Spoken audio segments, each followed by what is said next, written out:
Mga sinag-aso. Kulay pula. Ayan ang mga kasinag o ahas o. Ayun na ano, ngayon ka nagugulag yan sa tao. Ayan o. Yun o. Iba man ang kulay. Oh, ang bait yan mga kasinag yung ahas na yan. Oh, hawakan natin. Oh. Hopay. Uy. Bantipitoy. Sige.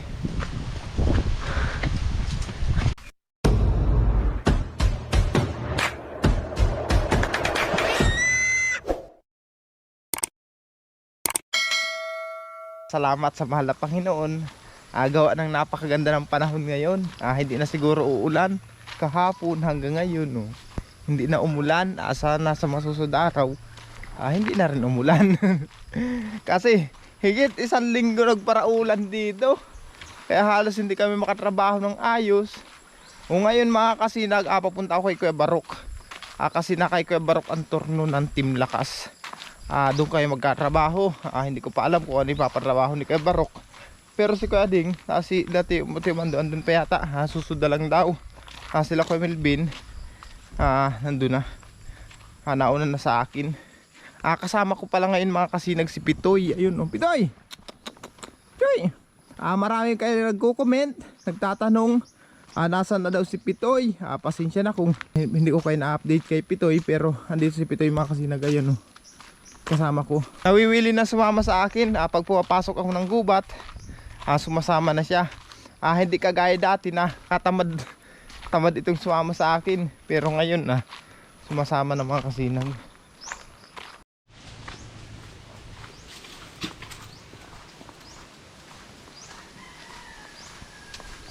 Nakakuha ng kalaro si Pitoy.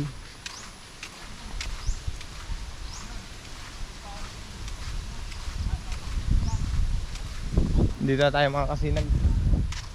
Antay-antay lang ang aming mga kasama.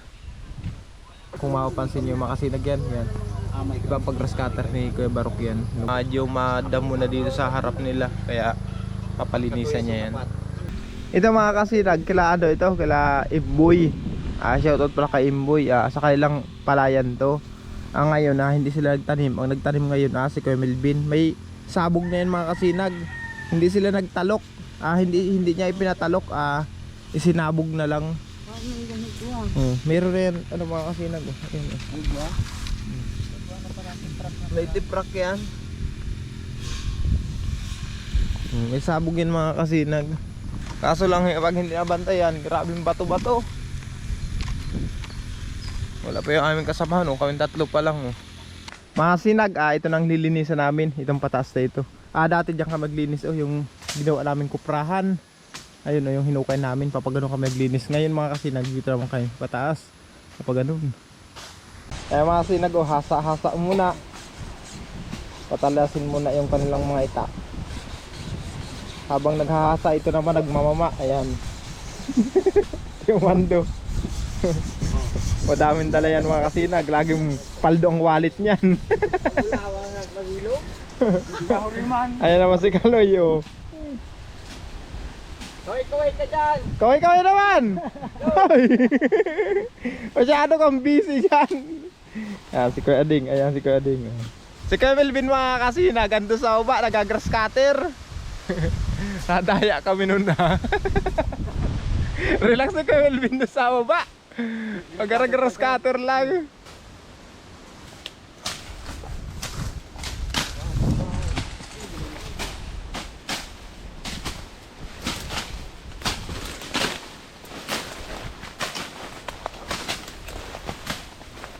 Kaliwa kayang gamit ko, kananin mo. Hindi kaya. Hindi mo kakaputol yan. Kaliwang gamit. Dapat pinakanan mo.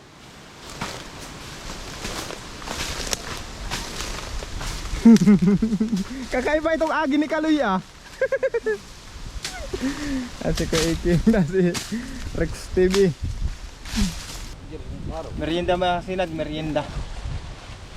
Mag-merienda muna tayo. Maburungan na lamang sa Keriba. Mga sinag, trabaho na naman kami. Kaya naman titirahin namin Sana. Ay, oo nga, ang laki na oh. Ayan oh. Ito nahilin nito. Oo. Ay, iba man yun, iba man ito. Pabot man yan. Oh, bait itong ahas na ito. Ayan ang mga kasinag, oh, ahas oh. Ganyan na ano, ka nagudulag yan. Ayan oh. Yun oh. Iba man ang kulay. Oh, ang bait yan mga kasinag yung ahas na yan. Oh, hawakan natin. Oh. Ayun na, ayun na, ayun na. Ayun na, kung ayan. Oh. Yung nakaraanan mga kasinag, nakita ko, dilaw na dilaw. Ito hindi siya gaanong madilaw. Ayan o.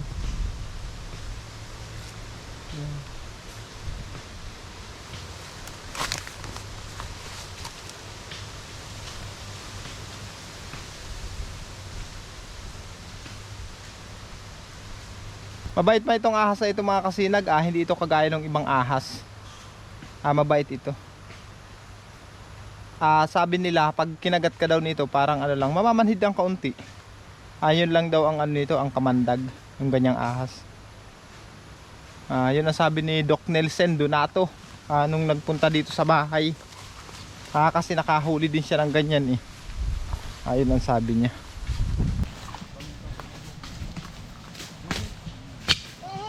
Pucha na talaga, iyo talaga.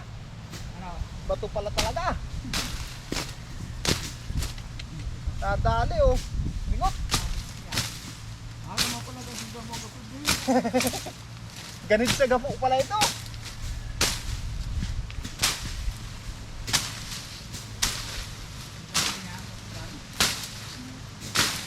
Maragit pati. Tansyadong taga.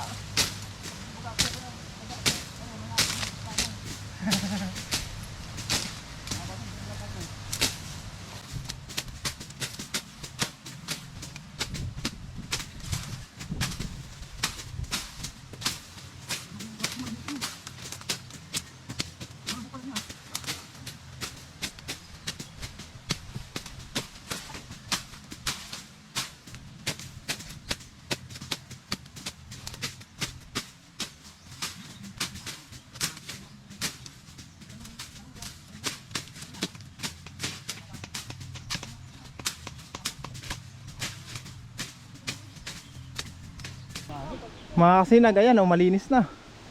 Kung makikita nyo, ayan. Ayan oh.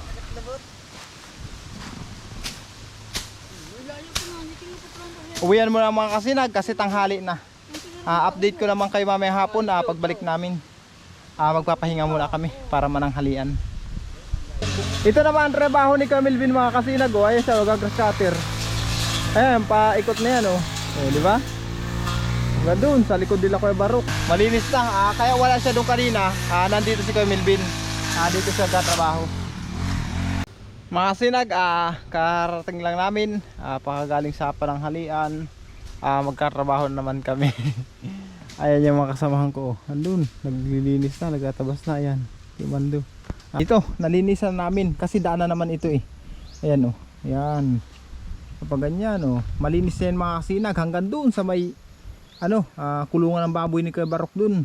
Hanggang sa unahan doon, malinis na yan. Ito kasi daanan na ito mga kasinag, lahat ng mga taga-sityo dito dumadaan. Tama lang ito mga kasinag na nalinisan to para hindi naman nakakapanglaw maglakad dito.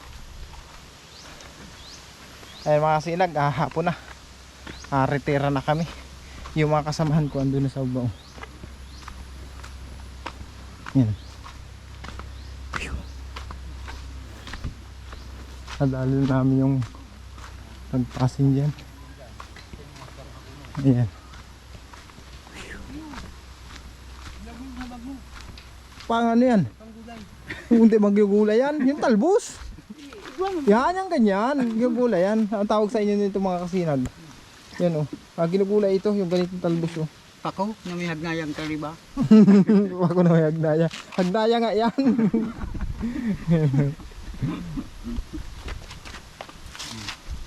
Pula mga kasinigan kulay Kaya, ginanganga na niya. Kakulay. Dami ako pag-ayun. Seryoso ka na dyan.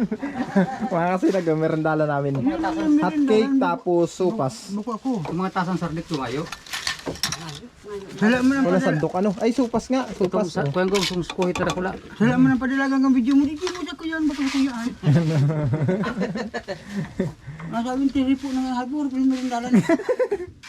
Huwag yan pa rin.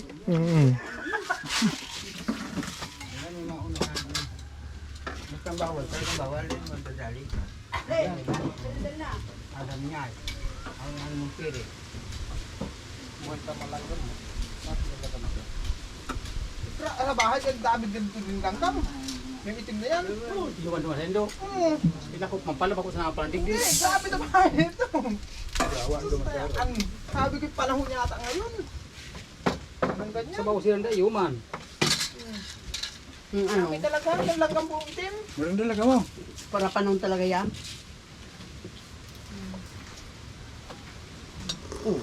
Kasi ba na yun? Malulog. Dahil naglaw si Kaloy. Absoy. Mayo. Mayo sukli. Nagdag. Sabi nga pa rin barok makulog gumakan ng payugit. Matagdag nung yung kwintada ng Diyos niya.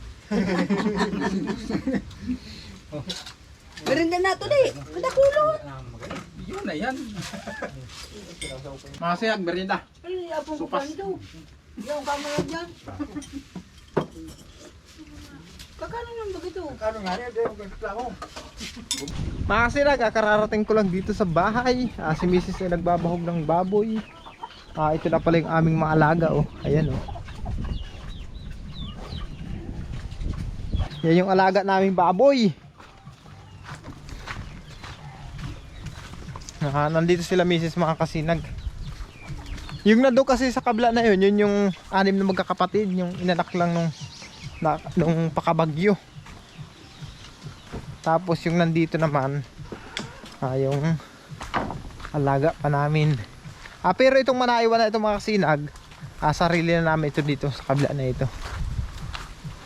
Ayan. Ito sarili na namin to. Ayan si Mrs. Ito sarili na namin ito mga kasinag, itong tatlo na ito. Tapos ito yung inahinin ko, si Upay. Upay. Opay! Ayan. Ito na mga kasinag, si Opay. Opay! Si Opay ito mga kasinag. Kuro kontento man oh. Gusto magpakamot. Kaya na. Muntas yan naman si Pitoy. Yung alaga kong kambing andito. Kunin na natin. Kukunin natin alaga natin kambing Pitoy. Banti Pitoy. Sige. Entero ba sarabid ka dyan? Ay! Para sabid ka kaya. Ito naman kasi yung kambing. Pitoy.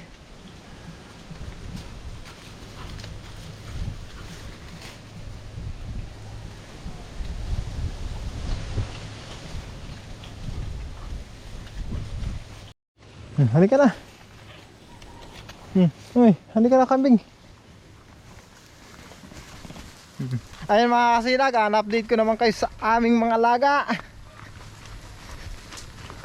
Ayan o, si Pitoy tapos si Kambing.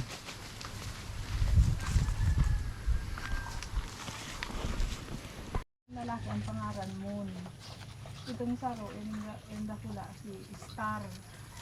Yung saro na Shine. Ayan mga kasinag. Ito pala yung tanim ko na kumpay. Yung pakain sana kay magayon, kaso hindi pa naglago mga kasinag. Natagkal ko na kayong talbos niyan. Pakainin natin yung kambing at gutom. Ito palang alaga namin mga kasinag. Nagkikinto si Mrs. kanina na pinangalanan daw nung mga anak ko kahapon. Yung lalaki daw nito, yung lalaki nito si Moon. Ito si Moon. Alin dyan si ano? Ito si Star, yung malaki. Tapos ito si Shine. Yan pala mga pangalan yan. Tigsararo na sinyo dyan. Tig-isa daw dyan yung mga kasi naging 3 kong chikiting. Kasi 2 babae nito, isang lalaki. Tama-tama, 2 babae, isang lalaki ang naman yung anak namin. Kaya tig-isa daw sila dyan. Ito kasing alaga namin tatlo na ito mga kasinag. Ito ang pagagawin namin pang suporta kay Upay. Doon sa gagawin namin inahinin. Tapos may butakalin man ako nandun sa kabila. Yung gagawin natin barako. Pagwalay ng mga kasinag may gagawin na tayong barako dun. Ano kay pangalan ng barako natin? Yung isa dun. Mag-iisip pa kami magandang pangalan yung alaga namin isang baboy. Yung gagawin namin barako.